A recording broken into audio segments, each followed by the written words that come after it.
Ei, pessoal, sejam bem-vindas para mais uma live do Cantinho da Nutri, para a gente falar sobre tratamento natural da síndrome do ovário policístico. Como você, mulher portadora da SOP, pode se ver livre de uma vez por todas dos sintomas e até das consequências de uma síndrome do ovário policístico quando não tratada.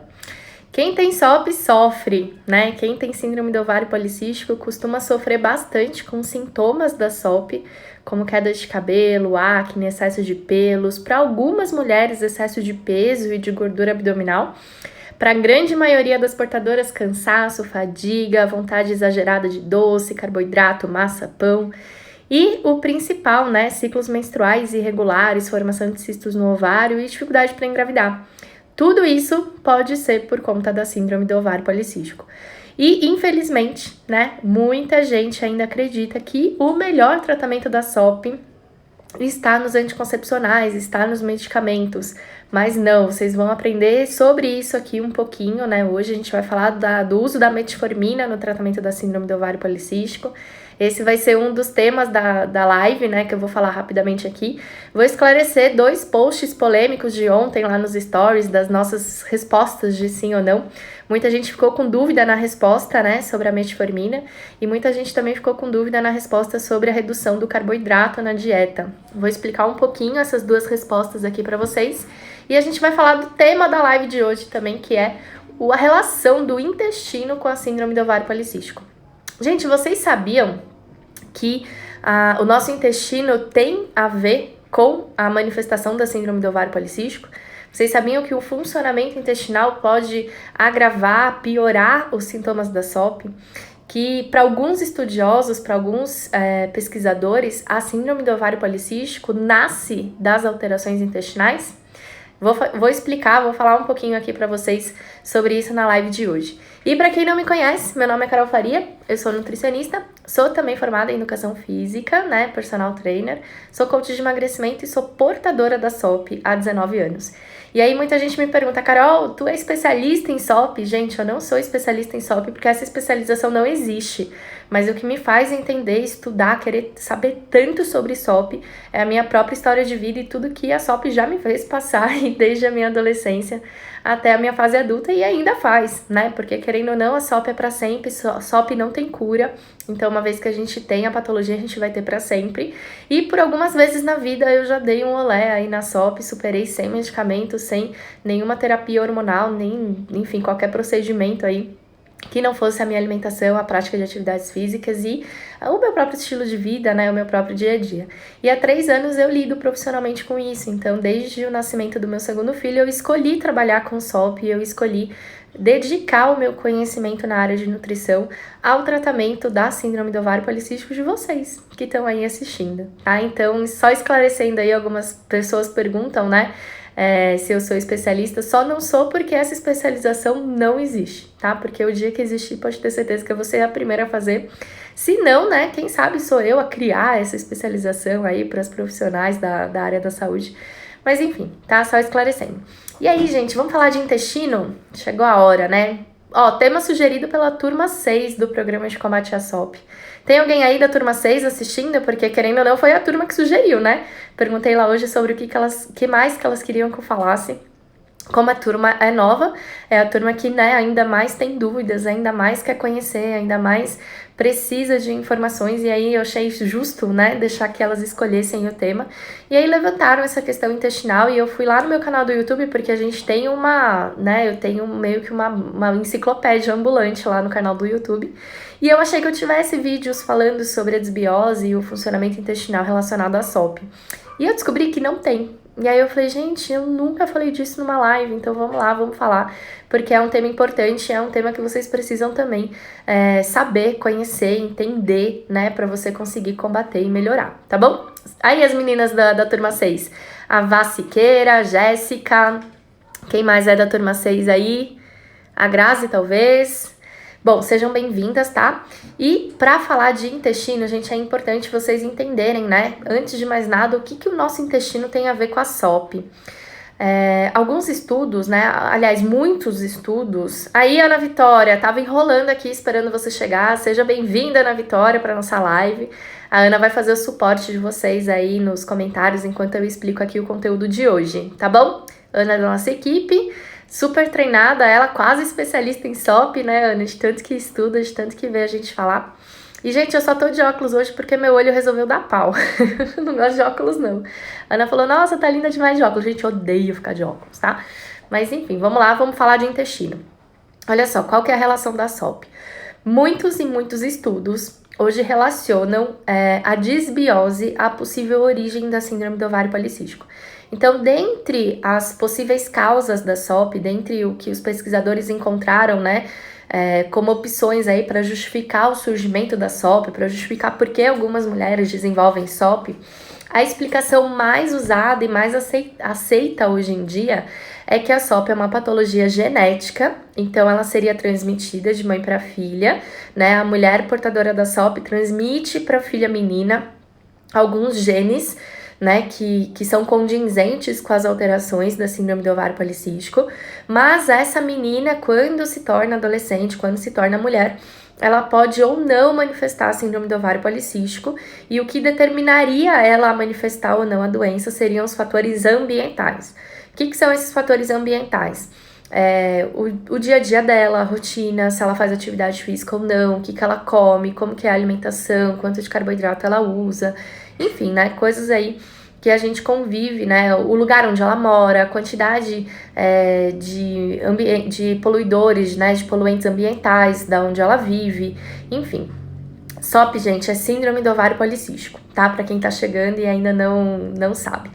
E aí o que acontece, né? A mulher que é portadora da síndrome do ovário policístico, como eu disse, ela pode ou não desenvolver a SOP dependendo dos fatores ambientais aos quais ela é exposta. E isso justifica, por exemplo, casos como a MNS Queiroz colocou aqui, onde a mãe não é portadora, mas a tia é. Então, o que pode acontecer por conta disso, né? Uma mulher portadora da SOP transmite o gene para as duas filhas meninas, mas uma delas desenvolve e a outra não. Só que essa que não desenvolveu o gene, né, que não desenvolveu a SOP, ela é portadora do gene, então ela pode transmitir também para a filha dela, tá? E uma coisa, gente, que é super importante da gente falar aqui, é super importante a gente se atentar, né? Muitas das mulheres que seriam, por exemplo, minha mãe, né? Depende da faixa etária de quem tá assistindo aí. Mas se você tem mais ou menos a minha idade, entre 30 e 35 anos, pode ter certeza que na época da sua mãe, a síndrome do ovário policístico não era uma doença conhecida, falada, super diagnosticada. Então, o que pode acontecer também é que pessoas, né, antecedentes da sua família talvez tivessem a SOP e não manifestassem ou não tivessem sido diagnosticados como é feito hoje, porque simplesmente a patologia não era tão conhecida. E uma coisa que muda muito da época da nossa mãe, da época da nossa avó para hoje, é justamente os fatores ambientais.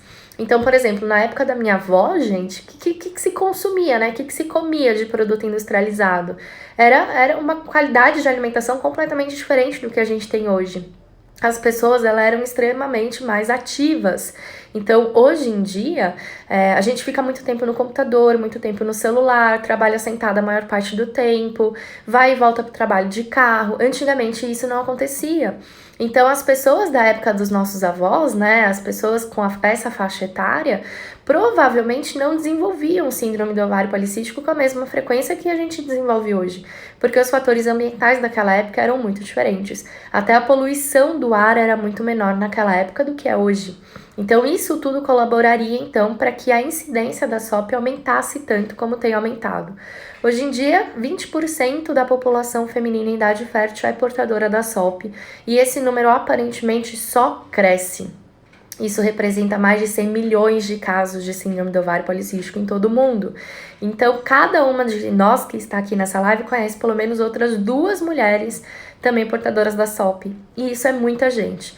Por quê? Porque herdamos genes das nossas mães e possivelmente das nossas avós e de outros ancestrais, mas mais do que isso, a gente não só herdou o gene, como a gente se expôs a fatores ambientais que promoveram então o desenvolvimento dos sintomas da síndrome do ovário policístico para que ela então fosse uma doença diagnosticada, tá? Então essa é a explicação que eu acredito que é a mais razoável, assim, é a que tem mais lógica ao meu ver, né? Estudando aí, tentando estudar a origem da SOP, tentando estudar toda essa questão metabólica e evolutiva, né, das mulheres, eu acho que essa explicação realmente faz todo sentido.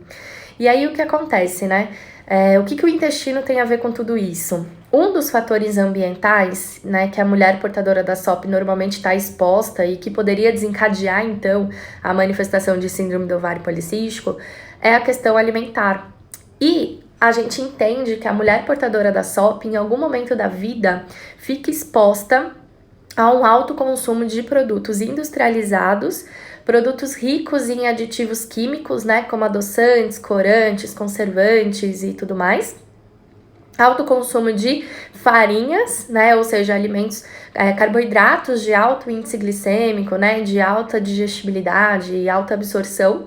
E todos esses nutrientes, né, todos esses compostos alimentares, carboidratos simples, carboidratos refinados, açúcares, produtos industrializados, adoçantes, corantes, conservantes, uma alta ingestão desses produtos causa no intestino da pessoa um quadro que a gente chama de disbiose, que é um desequilíbrio da microbiota intestinal. Então, quando a gente fala que uma pessoa está com disbiose, a gente quer dizer que ela tem um desequilíbrio no intestino dela. E esse desequilíbrio ele é marcado pelo aumento das bactérias gram-negativas e a diminuição das bactérias gram-positivas.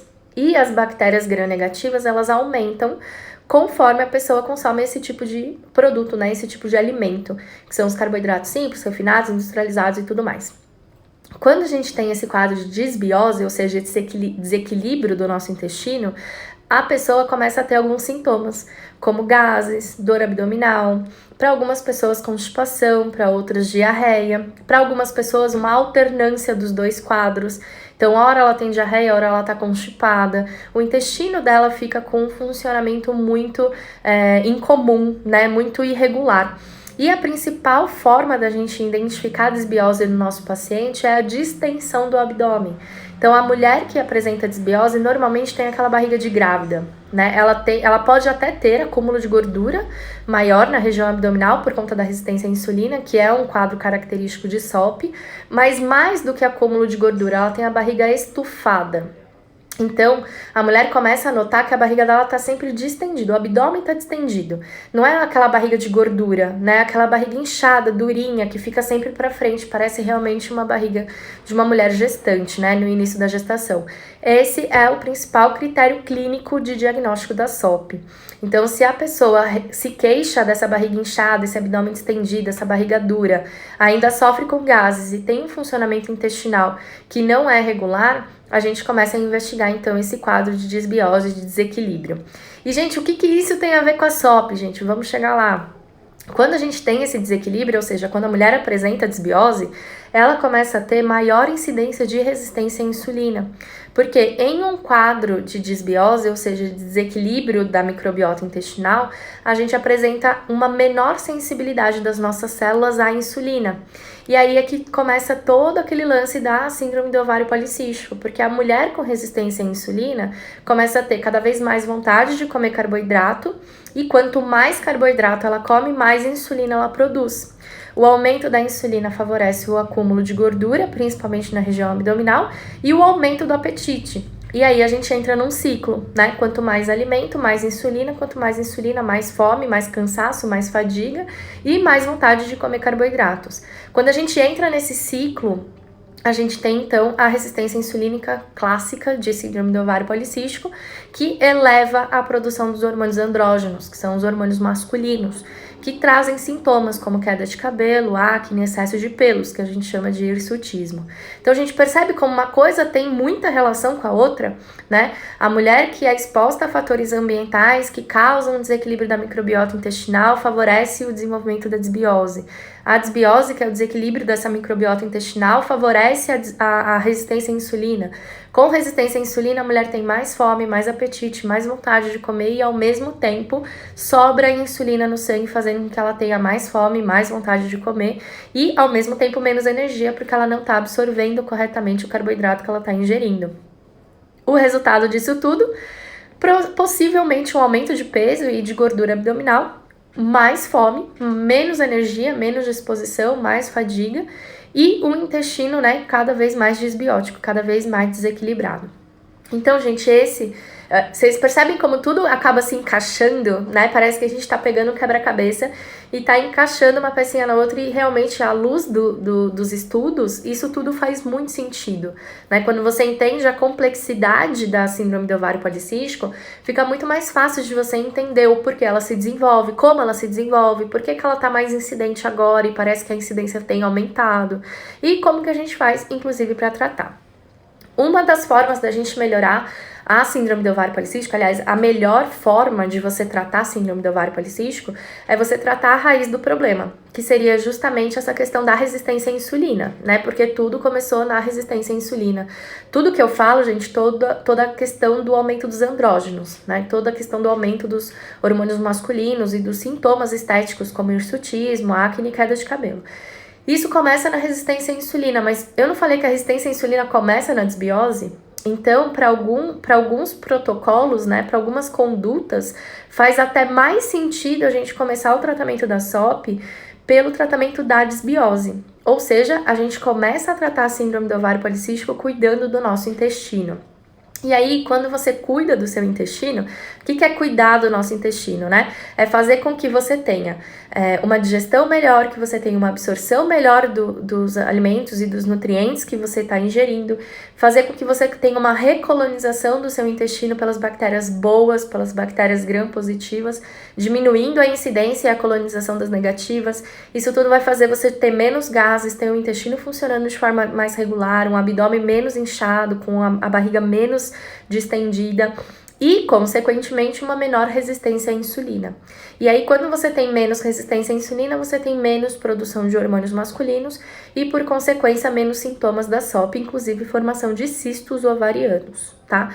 Então, tudo, né, vira aí um ciclo e a gente tem que ir no início desse ciclo se a gente quiser, de fato, tratar todo o quadro. E aí, perguntaram ontem no meu stories, né, se a metformina, se só a metformina ajuda no controle da síndrome do ovário policístico, no tratamento da síndrome do ovário policístico e na recuperação dos ciclos menstruais. E a minha resposta foi nunca. E aí muita gente veio comigo falar no inbox, não, peraí, Carol, eu tomo metformina há muito tempo, meu médico me passou metformina, conheço várias amigas minhas que são pacientes de vários médicos que usam metformina. Como assim a metformina não trata a SOP? Gente, primeira coisa, na leitura do médico, né, o que o médico aprende na faculdade? Que tratamento é qualquer coisa que alivia os sintomas ou a fisiopatologia da doença. Então, para o médico, se ele estiver aliviando a sua manifestação, o seu sintoma, ele está tratando. Na medicina integrativa, que é essa medicina, né, mais atual, onde a gente conversa com outras áreas, o médico fala com o nutricionista, que fala com o dentista, que fala com o fisioterapeuta, e a gente monta, né, realmente uma equipe integrativa e multidisciplinar, a nossa visão é um pouco diferente. Então, o tratamento para mim não é aquilo que vai só aliviar o sintoma da minha paciente enquanto ela usa. Tratamento para mim é aquilo que vai resolver o problema dela, ou que pelo menos vai fazer com que ela tenha a resolução da causa do problema. Então, se eu tenho uma mulher com síndrome do ovário policístico que apresenta queda de cabelo, hirsutismo e acne, tudo bem que ela tá preocupada com essas três coisas, que ela quer melhorar o cabelo, a pele e diminuir os pelos. Mas eu não vou simplesmente cuidar disso. Eu vou lá na razão do problema para cuidar dessa razão, essa base. A metformina, ela não faz isso. Ela cuida da resistência à insulina, ela diminui a resistência à insulina, atuando como um antidiabético, né? É um medicamento que foi criado para isso. A indústria farmacêutica, quando inventou metformina, inventou a droga para ser um medicamento antidiabético, para ser usado por pessoas que apresentavam quadros de pré-diabetes e diabetes tipo 2. E ela passou a ser usada na mulher com síndrome do ovário policístico porque se entende que a mulher com SOP apresenta resistência à insulina, como se fossem sinônimos. A questão é que 94% das mulheres com SOP apresentam resistência à insulina, mas isso não quer dizer 100%. Então, existem mulheres com SOP que não têm resistência à insulina. E aí não faria muito sentido, né, usar metformina só porque a mulher tem SOP. A gente precisa primeiro saber como que está o metabolismo de glicose, o metabolismo de carboidrato, para daí, então, fazer ou não uso do medicamento. tratamento. Lembrando, gente, que quem indica ou contraindica a medicação nunca vai ser a nutricionista. Vai ser sempre o médico, né? É o médico endocrinologista que vai dizer para você qual é o medicamento que você tem que usar ou deixar de usar, certo? Mas pensando, né, à luz da medicina integrativa, quando a gente olha o sistema, quando a gente olha o corpo da pessoa como um todo e não com sistemas, né, separados, a gente se pega aí numa coisa muito importante do tratamento que precisa ser avaliada. A metformina, para muitas mulheres com síndrome do ovário policístico, representa desconforto gástrico. Então, muita mulher, quando usa metformina, além de ter náusea, enjoo, né, perda de apetite, também tem o quê? Gases, flatulência, né, aumento da distensão abdominal e diarreia.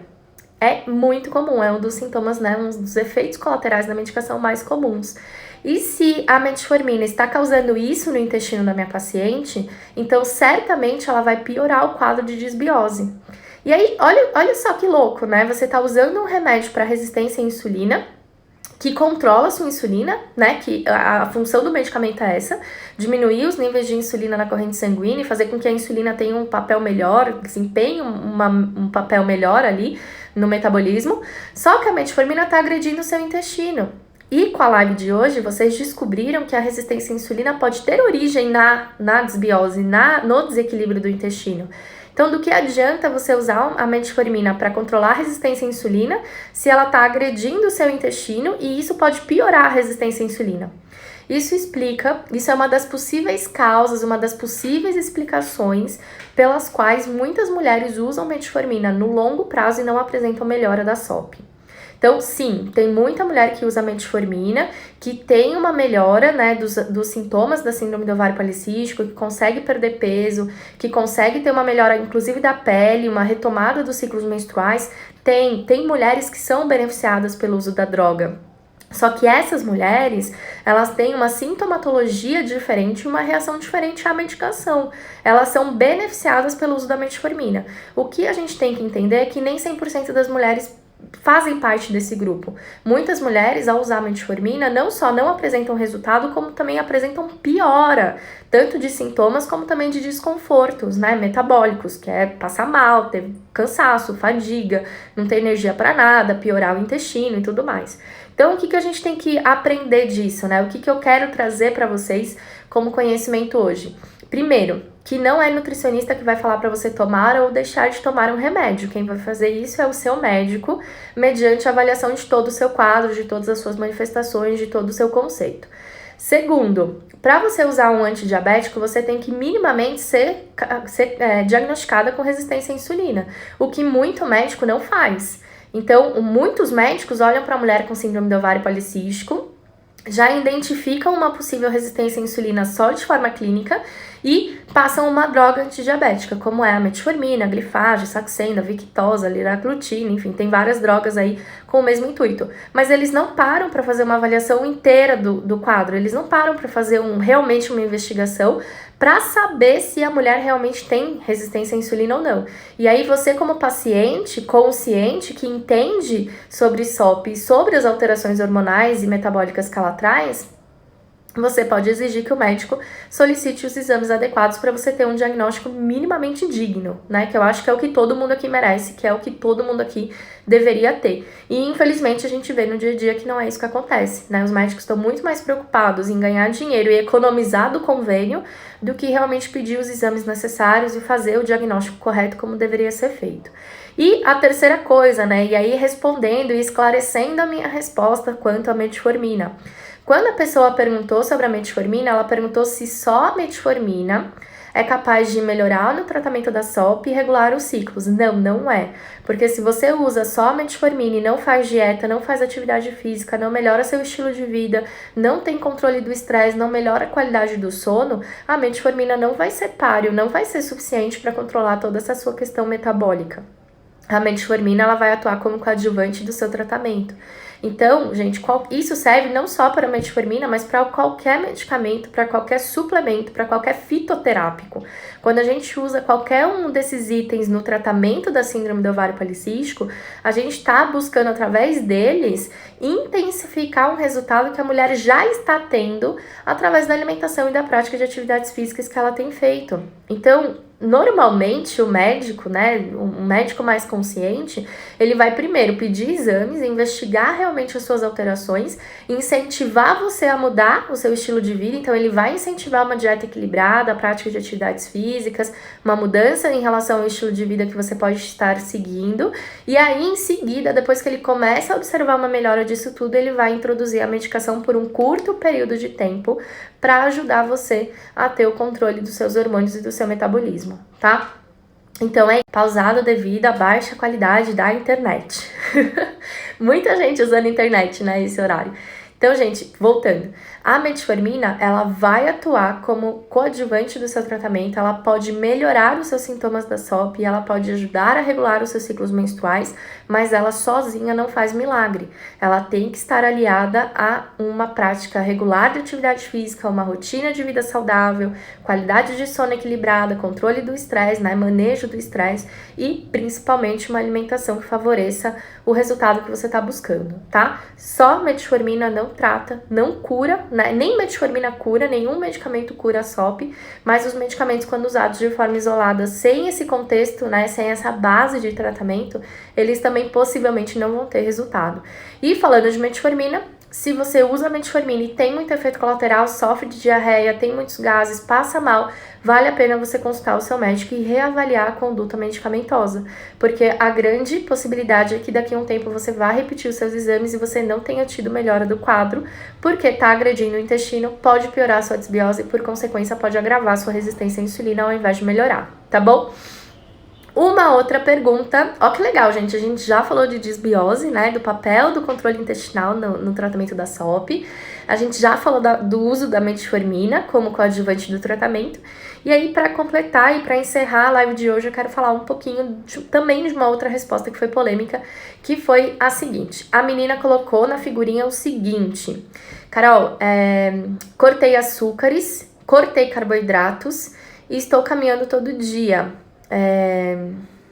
E acho que não tá tendo resultado, não sei exatamente como ela colocou, mas ela falou que cortou açúcar, cortou carboidratos e não tava tendo melhora, não tava tendo resultado. E aí eu falei que isso não era tratamento, isso não ia ajudar na síndrome do ovário policístico. E por que essa resposta? Quando a gente fala, gente, de dieta low carb, a gente fala de uma dieta com redução do consumo de carboidrato. Isso não quer dizer que a gente precise cortar carboidratos. Então, o que a pessoa deu a entender na figurinha que ela colocou lá é que ela estava numa dieta completamente sem carboidratos ou muito próxima de excluir por completo o carboidrato. E o que eu quero trazer para vocês e quero, né, na verdade, esclarecer para quem não entendeu a minha resposta, é que dietas com alta restrição de carboidrato para o tratamento da SOP são ruins, são condutas ruins. E por que são condutas ruins? Porque quando você reduz demais a tua ingestão de carboidrato, automaticamente, de forma natural, você vai aumentar a sua ingestão de dois nutrientes importantes, proteína e gordura. Numa mulher que não tem síndrome do ovário policístico, não tem problema de saúde nenhum, é saudável, esse aumento do consumo de gordura não vai trazer malefício nenhum. A pessoa, inclusive, vai poder perder bastante peso porque vai manter os níveis de insulina muito baixos. Mas a mulher que tem síndrome do ovário policístico, gente, não é uma mulher que tem o metabolismo funcionando a todo vapor de forma perfeita. A mulher que tem síndrome do ovário policístico apresenta alterações hormonais, apresenta alterações metabólicas.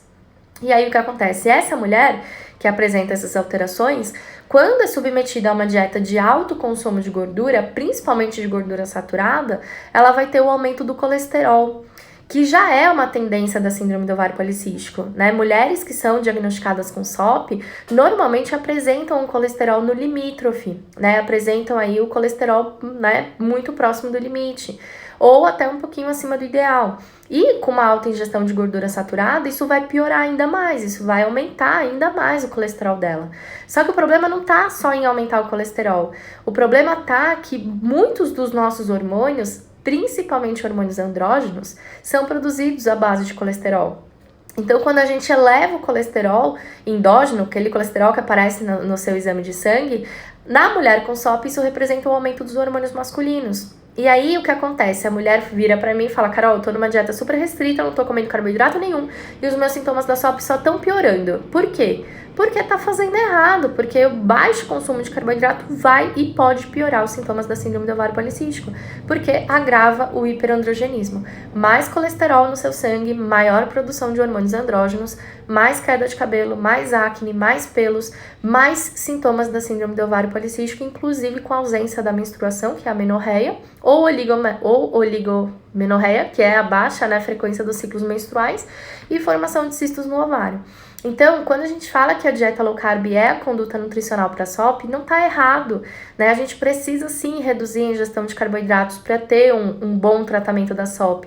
Mas esses carboidratos que devem ser reduzidos, que devem ser controlados, que devem ser, se possível, retirados da rotina, são os carboidratos ruins, né? O que são os carboidratos ruins? Eu não gosto de classificar muito alimentos entre bons e ruins, mas são os carboidratos vindos de fontes refinadas, né? De farinhas, de açúcares, doces, massas feitas com farinha branca. Esse tipo de carboidrato que é altamente absorvido, que é rapidamente absorvido e que, por consequência, vai gerar picos tanto de glicose quanto de insulina no nosso sangue. Agora, a mulher com síndrome do ovário policístico não precisa fazer dieta cetogênica, não precisa fazer dieta da proteína, não precisa fazer dieta Atkins, não precisa reduzir o carboidrato a zero. A mulher com síndrome do ovário policístico deve consumir cerca de 30 a 40% da alimentação dela vindo de carboidratos, mas carboidratos saudáveis, carboidratos do bem, carboidratos que, se possível, o papai do céu criou, não o homem. E aí você não precisa se preocupar em deixar de comer batata, inhame, mandioca, mandioquinha, arroz, cereais, frutas, né? Eu vejo, acho que como principal erro da mulher leiga, né, quando quer tratar a SOP, exterminar a fruta da dieta. A pessoa só come abacate ou coco, porque são as frutas que têm gordura. Gente, para, né? Carboidrato, beleza, a fruta tem carboidrato, tem açúcar natural presente na fruta, mas não é esse carboidrato que vai agravar os seus sintomas, não é esse carboidrato que vai piorar a sua saúde. É o outro carboidrato que você acaba consumindo no seu dia livre, no dia do evento, nos dias de festa, nos dias em que você esquece da dieta, ou que você sai de férias, e aí é aí que mora o problema, tá bom? Disbiose tem cura, gente? A Suzy perguntou. Disbiose, gente, não é uma doença, tá? Disbiose é uma condição. Então, você tem uma condição de desequilíbrio do seu intestino que você pode, né, resolver através da sua alimentação, do uso de probióticos, com uma melhor hidratação, alto consumo de águas e tudo mais. Isso não quer dizer que depois que você deixar de ter, você nunca mais vai ter. Então, se você tratar a sua disbiose e ela parar de se manifestar, ela pode ficar anos sem se manifestar, como ela pode voltar no final de semana seguinte, dependendo de como for a sua alimentação.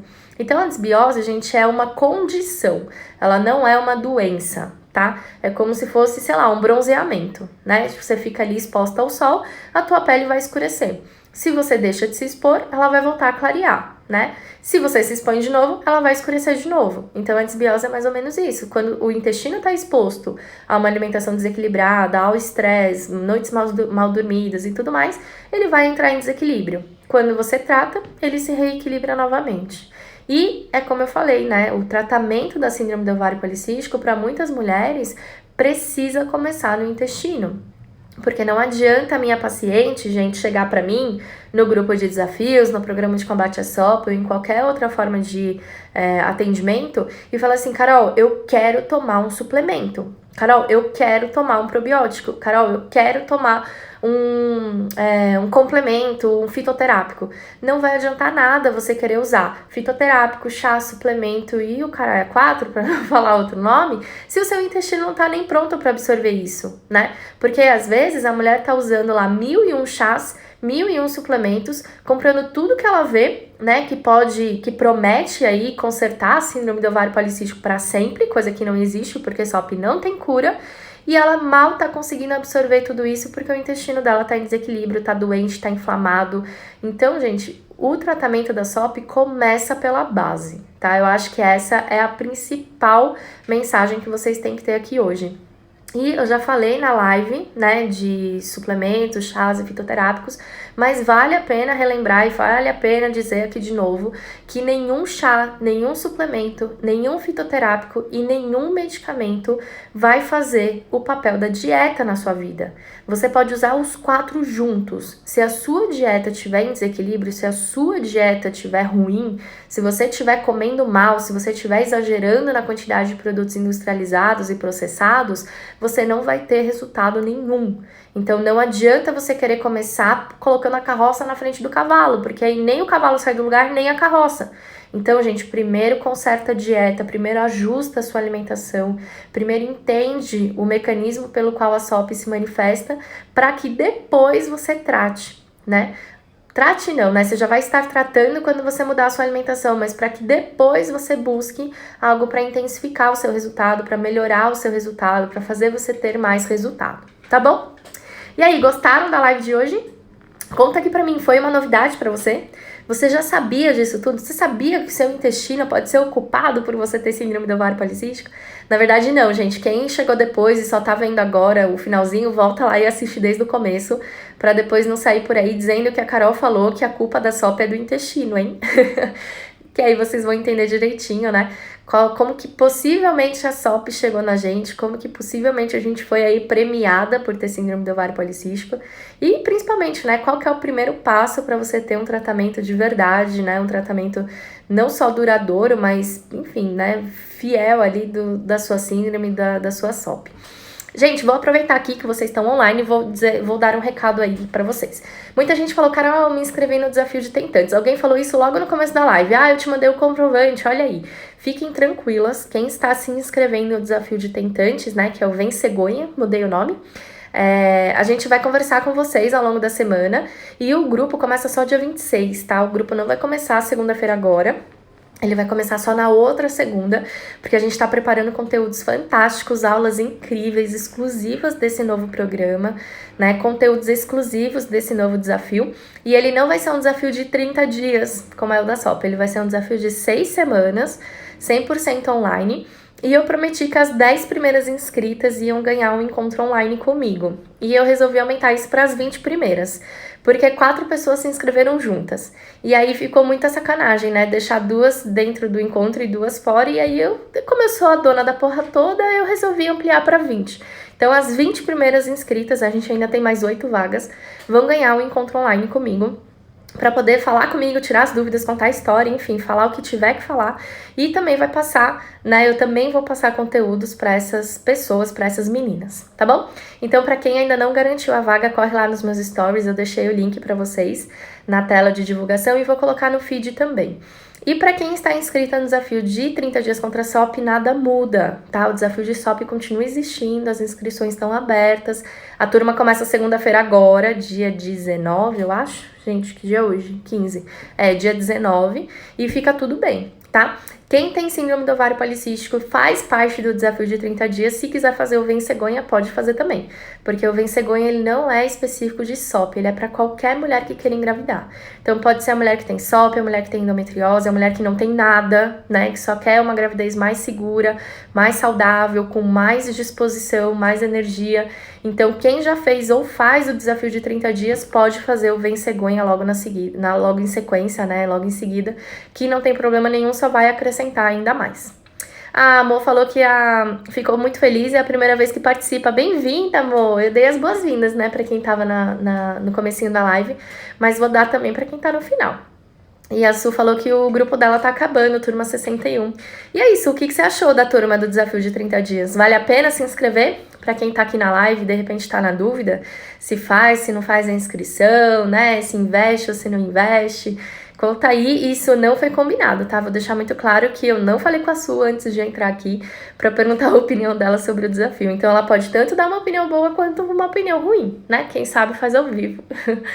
A MNS Queiroz perguntou, quem tem SOP e quer engravidar, qual o melhor grupo? Gente, é uma pergunta difícil de responder, né? Eu falo assim, se você tem SOP e a sua SOP não tá controlada, ou seja, se você ainda tem sintomas de síndrome do ovário policístico, começa pelo DSOP, porque a gente vai primeiro tratar a base, né? Primeiro a gente vai cuidar da sua casinha, ajustar as suas alterações hormonais para daí então focar na fertilidade. Se você já fez o desafio de 30 dias, já sabe tratar, já tá com a SOP controlada, aí você vai direto pro de tentantes, que é o Vem Cegonha, tá? Então, se o objetivo é primeiro tratar a SOP, desafio de SOP. Agora, se você já fez isso ou já tá caminhando para isso, pode ir direto pro de tentantes, tá bom? A Su falou, adorei, tenho muita bagagem para dar o primeiro passo. Ah, que demais. Aí, quem fez os 30 dias, depois tem que ir pro programa de combate à SOP, né? Turma 6 tá aí? Quero saber se vocês viram a explicação do intestino, hein? Depois eu vou colocar para vocês o link da reprise lá. Eu estou atormentada na indecisão de qual participar. Olha só, você tem sintomas? É básico. Você tem sintomas da SOP? Queda de cabelo, acne, excesso de pelo, ciclo menstrual irregular, cansaço, fadiga, vontade de doce, barriga inchada, acúmulo de gordura abdominal? Se sim, começa pelo DSOP. E aí depois, quando a gente tiver controlado isso, melhorado isso, a gente vai então pro desafio de tentantes, tá bom? A Jéssica viu inteira. Ai, Jéssica! Oi, gente! Gente, toda turma que começa é engraçado, né? Tipo, a gente meio que parece melhores amigas, assim. Hoje a turma 6 do PCS, gente, falou o dia todo, né? E eu junto ali, louca, tipo, foi terrível. Bom, é isso, gente. Quero muito, né, encontrar vocês lá no grupo. Quero encontrar muitas de vocês no grupo de SOP, muitas de vocês no Vem Cegonha. Quero descobrir logo quem vai ser a gestante 150, porque, como eu falei, né, eu sou a dona da porra toda, então quem manda sou eu. Falei que eu ia visitar a 100ª gestante, já falei com ela, já tá tudo certo, e agora a gente vai visitar a, sei lá que número que é, 150. Como que fala 150 em decimal? Quem sabe me ajuda? Porque eu acho que a escola não me ensinou isso não, e eu não parei pra olhar no Google antes da live. Mas enfim, eu vou conhecer a gestante 150. E aliás, gente, amanhã eu tô indo lá pra Joinville. Tem gente de Joinville aqui? Tem alguém que mora ou que estará em Joinville esse final de semana? Porque eu tô indo lá conhecer o bebê da Val, o primeiro bebê do Revolução Hormonal, que antes, né, chamava Revolução Hormonal, agora é o Programa de Combate à SOP. O primeiro bebê do Programa de Combate à SOP nasceu essa semana e eu tô indo lá pra Joinville conhecer o Dudu e a mamãe dele, a Val, pessoalmente, né? Porque a gente praticamente virou melhores amigas e eu nunca vi ela pessoalmente. Olha que louco! Mas eu vou vê-la, vou ficar com ela esse final de semana e aí eu volto segunda-feira com novidades pra vocês. Mas domingo vai ter live. Quem sabe a gente não faz a live com ela, né? Vamos ver se ela vai estar animada. Porque ela tá no puerpério, né? Então eu não vou instigar muito. Mas se ela topar, eu falo pra ela aparecer comigo na live de domingo, tá bom? Alguém me ajudou aqui. 100º, quinquagésimo. Não sei falar isso. Quinquagésimo? Ah, sei lá, gente. Gestante 150. Depois eu olho no Google como é que fala também. Mas é isso, gente. Muito obrigada. Olha só, a Monique falou, sou de Itapoá, do lado de Joinville. Olha só, quem for de Joinville ou estiver perto de Joinville esse final de semana e quiser me conhecer, a gente pode marcar um café, né? Eu escolho uma cafeteria, uma chocolateria, alguma coisinha legal assim. E aí eu falo, ó, gente, eu vou estar lá, tal dia, tal horário, e vocês aparecem pra me conhecer, pode ser? E aí a gente já tira foto, conversa, joga papo fora, e é isso aí. Bom, gente, é isso, tá? Vou encerrar a live aqui. Espero que vocês tenham gostado do conteúdo, que vocês tenham gostado, entendido um pouquinho mais sobre esse mundo chamado Síndrome do Ovário Policístico. Espero ver vocês lá no desafio de Síndrome do Ovário Policístico. Vem Cegonha. São projetos lindos que eu dou todo o meu amor e toda a minha energia. E eu espero que, né, originem-se aí vários bebezinhos ainda esse ano, tá bom? Beijo, gente. Fiquem com Deus e até domingo.